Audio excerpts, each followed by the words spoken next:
Olá, alunos do nono ano. Eu sou o professor do conteúdo de História, Christian. Irei iniciar aqui a explicação do PET de 2021, a primeira semana do PET. Vamos para a nossa aula? Nessa primeira semana, a gente vai estudar como unidade temática o mundo contemporâneo, o antigo regime em crise. Os objetivos do conhecimento são os principais aspectos conceituais do iluminismo e do liberalismo e suas interrelações, organização do mundo contemporâneo. As habilidades que nós almejamos é identificar os princípios e aspectos conceituais do iluminismo e do liberalismo e discutir a relação entre eles e a organização do mundo contemporâneo. Os conteúdos relacionados será sobre o liberalismo econômico e revolução industrial. A interdisciplinaridade a gente vai fazer com as matérias de geografia, sociologia, ensino religioso e artes. Então, pessoal, como principal tema desta aula, o PET vem tratar sobre o iluminismo e liberalismo. Então, ele vem reforçar que durante toda a Idade Moderna, foram criadas bases conceituais, seja de aspectos humanísticos, movimentos renascentistas, reforma protestante, e tudo isso culminou para que os filósofos criassem as ideias iluministas, gerando assim um ideal econômico de liberalismo. Tudo isso vai trazer como ponto culminante as revoluções industriais e a Revolução Francesa. Então, durante a Idade Moderna, as pessoas na Europa tiveram um momento de transição de pensamento. Na Idade Média, tudo era voltado para a Igreja Católica. Tudo não podia, porque era pecado, Deus castigava. E aí, com a Idade Moderna, com o Renascimento e a Reforma Protestante, o homem começou a ter um papel principal na sociedade. Começou-se a pensar mais em liberdade, em racionalismo, a valorização mais da ciência. E aí surgiu as ideias iluministas. É tanto que o século XVIII ficou conhecido como o século das luzes. Então vamos lá. Conceitos. Iluminismo.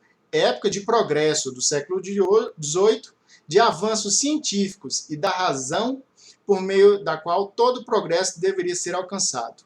Liberalismo. Não deveria haver um sistema opressor que retirasse dos indivíduos a sua liberdade, deixando-os livres, na medida do possível, para viverem e produzirem.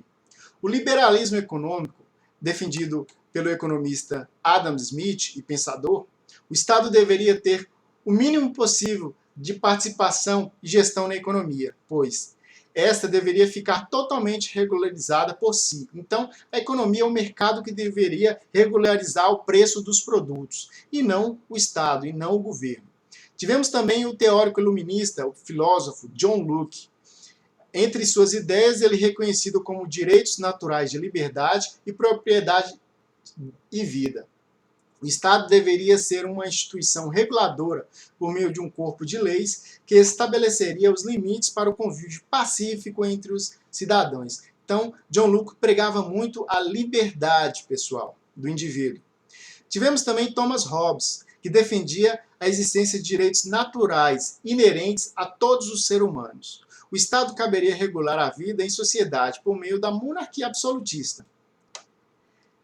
Tivemos também Voltaire, um filósofo iluminista, era defensor das liberdades individuais, como a liberdade de expressão e do culto religioso, além de defender a separação entre o Estado e a Igreja. Então, Voltaire defendia demais a liberdade do indivíduo de se expressar da forma que ele quisesse e pudesse também seguir qualquer religião que ele bem entendesse. E por último, e para mim um dos melhores, o Barão de Montesquieu. Montesquieu propôs a repartição do poder estatal em 3 partes. Sabemos que durante a monarquia o poder estava centralizado nas mãos do rei, né? A monarquia absolutista. Montesquieu pregava que o poder ele deveria ser dividido em 3 partes, para que ninguém pudesse dominar totalmente a sociedade, que houvesse uma certa democracia, que eram eles o poder executivo, o poder legislativo e o poder judiciário. Esses três poderes, eles ficaram tão famosos que hoje são exemplos no mundo todo, inclusive aqui no Brasil, onde nós temos o poder executivo, que são o presidente, o prefeito, o governador. Nós temos o poder legislativo, que são os senadores e deputados, e nós temos o poder judiciário, que são os juízes. Tudo isso a fim de evitar abusos de poder. Bom, vamos para as atividades. Na questão número 1, temos a seguinte pergunta. O iluminismo ou ilustração foi uma escola filosófica que criticava abertamente o poder absoluto dos reis. No entanto, os próprios iluministas propunham um novo sistema político que consistia, letra A, na limitação do poder real através da constituição das leis municipais. Letra B, na divisão do poder em três ramos distintos, interligado no executivo, legislativo e judiciário. Letra C, na criação de uma assembleia de notáveis, cuja função seria fiscalizar o poder do rei, evitando os abusos. E a letra D, no fim da figura da monarquia, isso substituído por uma democracia direta eleita por sufrágio universal. Então seria uma espécie de eleição, né? Então vocês vão escolher a alternativa que maior explica a pergunta. Número 2. Em suas teses, Montesquieu defendia a concentração dos poderes nas mãos, por exemplo, de um rei absolutista. Esta afirmação está correta? Justifique sua resposta. Então volte lá no texto, vê o que Montesquieu falava, coloca que sim ou que não e justifica ela com o pensamento de Montesquieu. E a número 3, Evelyn Beatrice Hall, biógrafa de Voltaire, resumiu o pensamento do escritor com a célebre frase: não posso concordar com nenhuma das palavras que você disser, mas defenderei até a morte o seu direito de dizê-las. A frase expressa um dos ideais iluministas, como...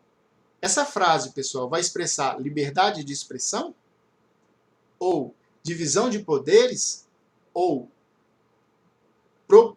preponderância da ciência? Ou valor da educação?